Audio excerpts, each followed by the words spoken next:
Imagine this. You're a Roman legionary, standing in a dusty field under the Italian sun. You've faced screaming Gauls, cunning Greek phalanxes, and the wild chaos of battle. But now, you see something no one prepared you for.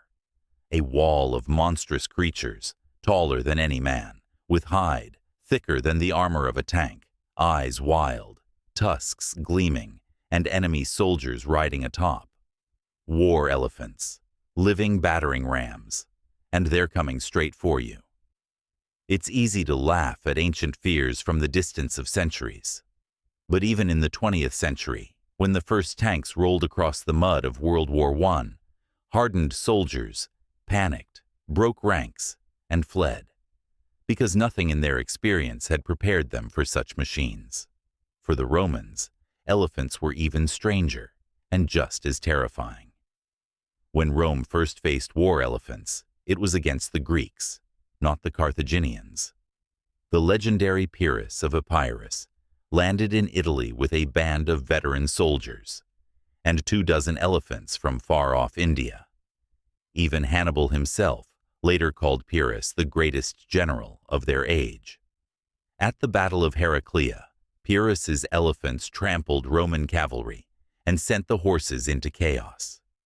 Men who'd thought themselves tough suddenly found themselves powerless before these beasts. But Romans learned fast. At the next battle near Asculum, they used the land to their advantage, forcing the Greeks into rough ground where the elephants couldn't maneuver. When the fight finally shifted to open plains, the Romans rolled out their secret weapon, wagon barricades bristling with spikes and hooks, defenders pelting the elephants with burning pitch and arrows. Elephants might not fall easily to arrows, but nothing likes fire in its face.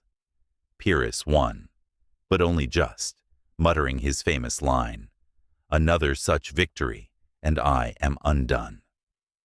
Over time, the Romans grew less afraid and more creative.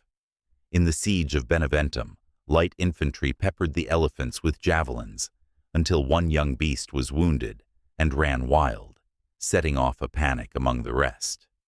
When elephants lost their nerve, they often trampled their own side, not the enemy. Roman discipline and a bit of luck could turn terror into advantage. Sometimes, though, the best tactic was letting the enemy defeat themselves. During the First Punic War, the Carthaginians tried to use their African forest elephants at Acragas. But as their front lines broke and ran, the elephants stampeded straight through their own army, turning retreat into disaster. Romans, ever the engineers, learned to prepare the battlefield itself. At Panormus, they dug deep trenches before the walls, luring the elephants into a trap. When the beasts charged, they stumbled into the ditches, trapped and exposed to a hail of missiles from above. Driven mad by pain and confusion, the elephants turned back and smashed into their own lines. After this, Roman fear of elephants faded. Nothing demystifies a monster like seeing it defeated up close. Cunning generals even turned captured elephants into tools for training. After Panormus, captured Carthaginian elephants were paraded across Italy, letting Roman citizens and soldiers alike see them up close, touch them, get used to their smell and their noise. Fear was replaced by curiosity, and then by scorn. But the arms race wasn't over. When the Second Punic War broke out, the great Hannibal led his army and his elephants over the Alps. But harsh winters and brutal mountains claimed most of the beasts. By the time of Cannae, Rome's darkest day, there were no elephants left in his ranks. The war raged on. Carthage tried to send more elephants, but Rome had changed. In the final showdown at Zama, Hannibal faced Scipio Africanus with 80 war elephants. This time, Scipio's men didn't bunch up in fear.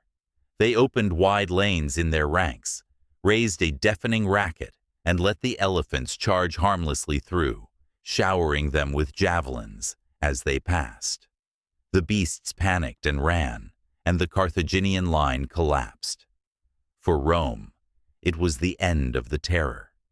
Even generations later, when Julius Caesar's legions faced elephants again at the Battle of Thapsus, they didn't flinch. Caesar himself had brought elephants into camp so his soldiers could study their movements and weaknesses. In battle, Roman infantry coolly repelled the charge, and one legion, the 5th Alaudi, earned the right to wear the image of the elephant as their symbol. What started as panic turned into mastery. What once seemed unstoppable became just another challenge to overcome.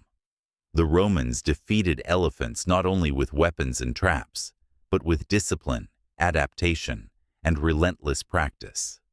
It was not just the triumph of sword and shield, but of mind over muscle, and of a people who refused to be intimidated by monsters, no matter how big or strange.